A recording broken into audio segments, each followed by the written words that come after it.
டோர்னமெண்ட்டை நல்லா ஸ்டார்ட் பண்ண டிஎஸ்கேக்கு கடைசி 2 மேட்ச் ரொம்ப சுமாராக போயிருக்கு கைஸ். மொதல் 3 மேட்ச்சில் காப்பாற்றின பவுலிங் கடைசி 2 மேட்ச்சில் நம்மளை காலவாரி விட்டுருச்சுனே சொல்லலாம். கிரவுண்டு மாறினதுலேருந்து கண்டிஷன்ஸும் மாறிடுச்சு, பேட்டிங்க்கு நல்லா ஈஸியாக இருக்குது கைஸ். அண்ட் இது கூட நமக்கு டாஸும் கிடைக்க மாட்டேங்குது. அண்ட் நம்மளோட டீம் காம்பினேஷன் ரொம்ப சுமாராக இருக்குது. ஸோ இந்த 2 மேட்ச் எப்படி போச்சு, என்னென்ன சேஞ்சஸ்லாம் டிஎஸ்கே பண்ணால் பெட்டராக இருக்குன்றதை பற்றி இந்த வீடியோவில் டீட்டெயிலாக எக்ஸ்பிளைன் பண்ணியிருக்கேன். ஸோ வீடியோ ஃபுல்லாக பார்த்துட்டு லைக் பண்ணுங்கள். சேனலுக்கு ஃபர்ஸ்ட் டைம்னா மறக்காமல் சப்ஸ்கிரைப் பண்ணுங்கள். இப்போ வாங்க கைஸ் வீடியோக்குள்ளே போகலாம்.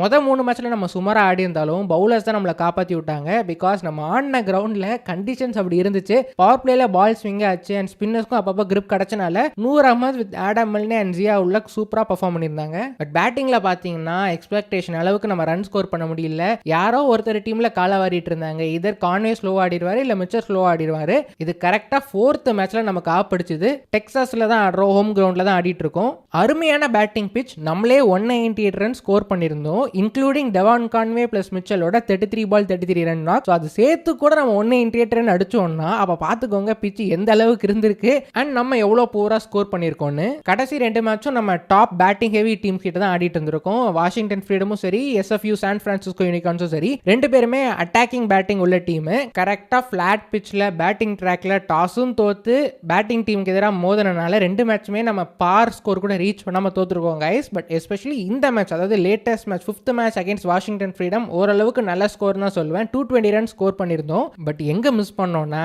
பவுலர்ஸே இல்லாமல் ஆடி இருக்கோம் கைஸ். 3 பவுலரை வச்சு மேட்ச்குள்ளே போய் எப்படியாவது வின் பண்ணலாம்னு நினச்சான். எனக்கு புரியல எப்படி வின் பண்ணுவாங்க, இல்லை என்ன நினச்சிட்டு போகிறாங்கன்னு எனக்கு சுத்தமாக ஐடியா இல்லை. போன மேட்ச் கான்வே மிச்சலோட நாக்னால தான் தோத்தோன்னு 2 பேரையுமே தூக்கிட்டாங்க. சீரியஸாக நான் கான்வேவெல்லாம் இவங்க தூக்குவாங்க நான் எக்ஸ்பெக்ட் பண்ணவே இல்லை. ஸோ மேபி இதுவும் ஒரு சயின்ஸ் தான். கோயிங் ஃபார்வர்டு இவங்க கான்வே மேலே என்ன ட்ரஸ்ட் வச்சிருக்காங்க, இதனால சிஎஸ்கேல ரீட்டைன் பண்ணுவாங்க இல்லையான்னு கேட்டால் டெஃபினட்டாக கிடையாதுன்ற மாதிரி தான் தோணுது. அண்ட் இந்த மேட்ச் கான்வேக்கு பதில் அந்த ஸ்மித் பட்டேல் ஆடினாரு கைஸ். என்ன மாதிரி ஆடினாரு, லோக்கல் பிளேயர் கிட்ட இந்த மாதிரி நாக்னா வரதே பெருசு.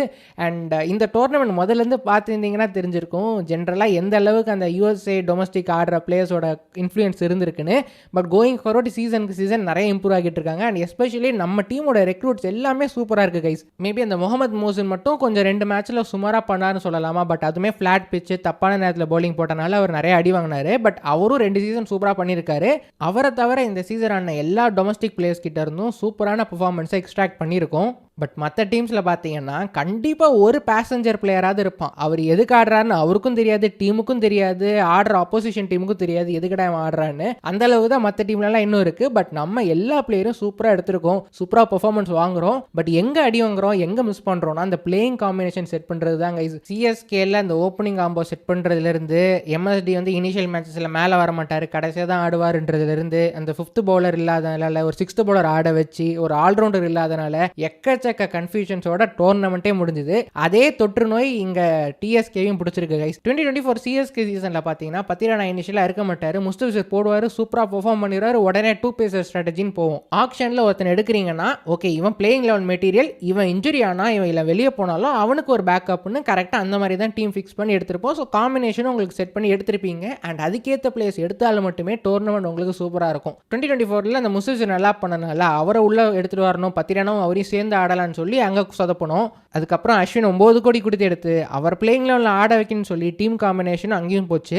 அடுத்து ஜேஎஸ்கே பார்த்தோன்னு வச்சுக்கோங்களேன், அதில் எடுக்கிற ஓவர்சீஸ் ரெக்ரூட்ஸ்லாம் டே மகாராஜா நீலாம் இன்னும் T20 ஆடுறியா, பென்ஷன் லீக் ஆடுறியான்ற கேள்வி கேட்குற அளவுக்கு எடுத்து வச்சிருக்காங்க இது வரைக்கும். அண்ட் அங்கே டொமஸ்டிக் டேலண்ட்ஸ்லேயே டே இவெல்லாம் டெஸ்ட் ஆடுற பிளேயரா, ஒன் டே ஆடுற பிளேயர்லாம், இல்லை ஆக்சுவலாக அவன் லோக்கல் லீகில் அவன் டீமுக்கே செலக்ட் ஆவான்னு கூட தெரியாது. அந்த மாதிரி பிளேயர்லாம் நம்ம எடுத்துருக்கோம் இது வர. ஆனால் இந்த வருஷம் டிஎஸ்கே பார்த்தீங்கன்னா ஓவர்சீஸ் ரெக்ரூட்ஸ் எல்லாமே தாறுமாறா இருந்துச்சு. அந்த எக்ஸப்ட் 1 or 2 பிக்ஸ் அந்த டிஎஸ்கே, சிஎஸ்கே, ஜேஎஸ்கே பிக்ஸ் தவிர மற்ற எல்லாமே பலமாக எடுத்திருந்தாங்க. எல்லாமே சூப்பராக இருக்குது. டொமஸ்டிக் பிளேயர்ஸ்லாம் எக்ஸ்பீரியன்ஸாக இருக்காங்க, ஓவர்சீஸ் ரெக்ரூட்ஸும் சூப்பராக எடுத்து வச்சிருக்கான்னு நினைக்கும் போது தான் இந்த கால்வின் சாவேஜோட இன்ஜுரி வந்துச்சு கைஸ். இது ஆக்சுவலாக சீசன் ஸ்டார்ட் பண்ணுறதுக்கு முன்னாடியே இந்த கிரிக்பஸ் ரிப்போர்ட்டில் போட்டிருந்தாங்க சாவேஜ் வந்து பவுலிங் போட மாட்டார் இந்த சீசன், அதனால தான் சுபம் ரஞ்சனை எடுத்திருக்காங்கன்ற மாதிரி அவங்க மென்ஷன் பண்ணியிருந்தாங்க. அதனால தான் என்னோட பிளேயிங் லெவன் வீடியோவில் நான் சொல்லியிருப்பேன் சுபம் ரஞ்சனே இல்லை சாவேஜ் தான் ஒரு ஆள் ஆட முடியும். நான் பர்சனலாக ரஞ்சனைக்கு போவேன், பிகாஸ் சாவேஜால் பவுலிங் போட முடியாது, நமக்கு அந்த ஸ்பாட்டில் ஆல்ரவுண்டர் தேவைன்னு. பட் சாவேஜ் ஃபர்ஸ்ட் மேட்ச் நமக்கு அடிச்சு கொடுத்துட்டாரு, ஸோ அது அடுத்த விஷயம். பட் ஜென்ரலாக அதனால என்னென்ன இம்பேக்ட் ஆகியிருக்குன்னு பாருங்களேன்.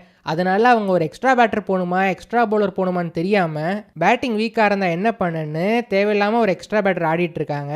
ஏன்னா சேவேஜ்னால மேலே ஆட முடியாது, அதாவது 3, 4, 5 அவரால் ஆட முடியாது. ஸோ இன்கேஸ் விக்கெட் விழுந்தா என்ன பண்ணுன்னு ஒரு எக்ஸ்ட்ரா பேட்டர் ரஞ்சனே ஆர் மிலிந்த் குமாரை மேட்ச்சில் ஆடிட்டு இருக்காங்க.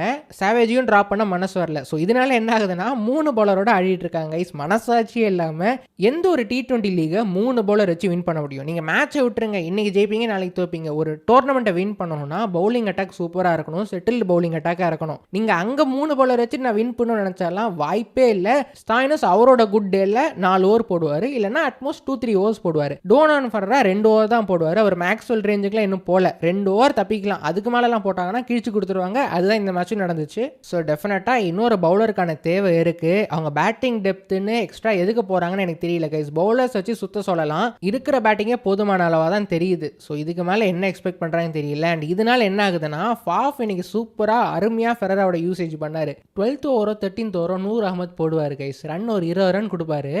அடுத்து ஒரு என்ன பண்ணியிருக்கணும், ஒரு மெயின் பவுலரை கூட்டு வந்து ரன் கண்ட்ரோல் பண்ண பார்த்துருக்கணும். பட் தலைவர் என்ன பண்ணாருன்னா டோனர் ஃபர்ராவை கூட்டு வந்தார். அப்போவே தோணுச்சு எனக்கு இன்னைக்கு முடிச்சு விட போகிறாங்கன்னு. கரெக்டாக அதுக்கேற்ற மாதிரி ஒரு 25 ரன் கொடுத்தாரு. இது ஒன்று. அண்ட் இதுக்கப்புறம் ஒரு சூப்பர் ஸ்பெஷல் ஐட்டம் கொடுத்தாரு கைஸ். ஸ்டாய்னஸும் ஆடமில்னே 2 ஓவர் சூப்பராக போடுவாங்க. அண்ட் அதுக்கப்புறம் என்ன பண்ணியிருக்கணும்னா இருக்கிற மெயின் பவுலர்லாம் கொடுத்து ஓவர் கண்ட்ரோல் பண்ண பார்த்துருக்கணும். ஸோ 2 ஓவர் ரன் வரல, அடிக்க போவாங்க, நம்ம ஓவர் கண்ட்ரோல்டாக எடுத்துகிட்டு போகலாமேன்னு யோசிச்சு மெயின் பவுலர்லாம் கொடுத்துருக்கலாம். பட் தலைவர் என்ன பண்ணுவான்னா ஃபெரராவோட 4th ஓவர் கொடுத்து முடிக்கலான்னு பார்ப்பான். அங்கே ஒரு 6 ஓவர் 4 ஓவர்னு நினைக்கிறேன். மேட்ச் ஸ்டார்டிங்கில் ஆர் இன் ஜென்ரல் மேட்ச்சில் அவரோட கேப்டன்சி ஆகவும் சூப்பராக இருக்கும் கைஸ்.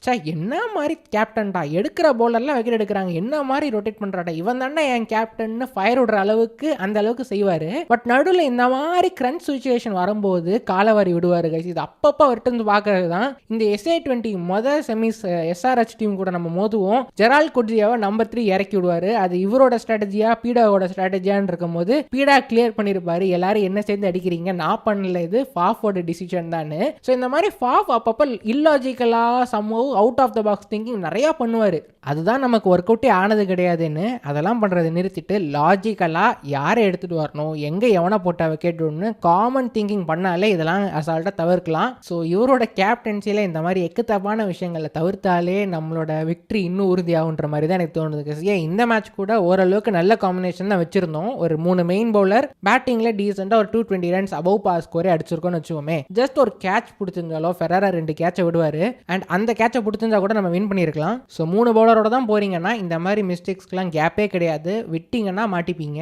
பட் இங்கே தான் 4வது ஒரு பவுலர் இருந்தாருன்னா இந்த மாதிரி ஒரு கேட்ச் விட்டாலும் ஓகேடா இன்னொருத்த விக்கெட் எடுத்து கொடுப்பான்ற கான்ஃபிடன்ஸ் உங்களுக்கு இருக்கும். ஸோ அதுக்காகவே ஒரு 4th பவுலர் ஆடியே ஆகணும் கைஸ். பேட்டிங் டெப்த் இருக்குது, 7 வேறு பேட்டிங் இருக்குது, 8, 9 பேட்டை சுற்றுவாங்க. ஏன் நூர் அகமத் பேட்டிங் ஆடுவார்ல கைஸ், 2 6 அடிப்பார்ல, இறக்கி விடுங்கப்பா, விட்டுட்டு இங்கே ப்ராக்டிஸ் பண்ணிட்டு CSKக்காக கொஞ்சம் நல்லா ஆடட்டும். அந்த லாஜிக்லையாவது அப்படி பண்ணலாம், அதுவும் பண்ண மாட்டேங்கிறாங்க. இப்போ கால்வின் சவேஜ் சூப்பராக ஆடினால அவரையும் ட்ராப் பண்ண மாட்டாங்க. ஸோ அவருக்கு பதிலாக சுபம் ரஞ்சனை போட மாட்டாங்க. ஸோ சுபம் ரஞ்சனே ஆர் மிலிந்த் குமாரில் ஒருத்தர் தான் ஆட முடியும், இல்லை 2 பேரையும் வெளியே தள்ளுவாங்க. ஸோ இந்த மாதிரி காம்பினேஷன்லேயே நிறையா குழப்பங்கள் வந்துருச்சு. ஸ்டில் சாவேஜ் வச்சு கூட ஒரு நல்ல பிளேயிங்ல செட் பண்ணலாம். ஸ்டாய்னஸ் அண்ட் ஃபெரரா மட்டும் 5th பவுலரை 2 ஓவர் இவன் 2 ஓவர் அவன் பிரிச்சுட்டு ஸ்டாய்னஸ் நல்லா போட்டால் எக்ஸ்ட்ரா ஒரு ஓவர் அந்த 3வது பேசராக ஒருத்தன் ஆடுவான்ல அவன் ஓவரை கவர் பண்ணுறதுக்கு யூஸ் பண்ணிக்கலாம். இப்போ கான்வேவே அவங்க ட்ராப் பண்ணுறாங்கன்னா நமக்கு அந்த ஓவர்சீஸ் ஸ்பாட் ஓப்பன் ஆகிருக்கு. ஸோ அந்த ஸ்பாட்டில் மேபி அகில் ஹுசைன் கூட கொண்டு வாங்க பேட்டிங் டெப்த் வேணும்னா, ஆர் பர்கர் இன்கேஸ் பிச்சு பேஸ்க்கு ஒத்துழைச்சுன்னா நீங்கள் பர்கர் கூட ஆடிக்கலாம். நம்ம அகில் ஹுசைனுக்குலாம் ஸ்பாட்டே இல்லைன்னு சொல்லிட்டு இருந்தோம். இப்போ கான்வேவே ட்ராப் பண்ணும்போது அந்த ஒரு ஸ்பாட் ஓப்பன் ஆகிருக்கு.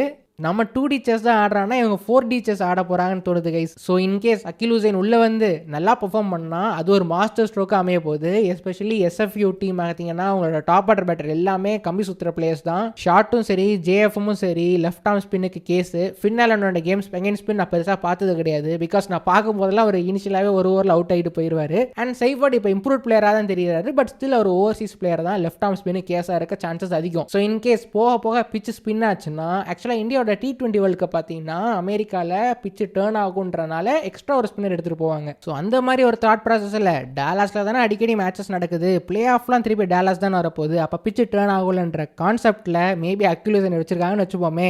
அது டெஃபினட்டாக ஒரு மாஸ்டர் ஸ்ட்ரோக்காக அவன் நிறைய சான்ஸ் இருக்குது கைஸ். பிகாஸ் நீங்கள் இந்த டீம் பாருங்களேன், வாஷிங்டன் ஃப்ரீடம் டீம்லையும் பார்த்தீங்கன்னா Maxwell left arm spin case, மிச்சலோனும் கேஸு தான் இருப்பாருன்னு 2 டீமுமே மெயின் ஓவர்சீஸ் பேட்டர்ஸ்லாம் ஸ்ட்ரென்த்தாக இருக்குது. 2 பேரோட வீக்னஸும் லெஃப்ட் ஆர்ம் ஸ்பின்னாக இருக்குது மேக்ஸிமம் அவங்க லைனை பார்க்கும்போது.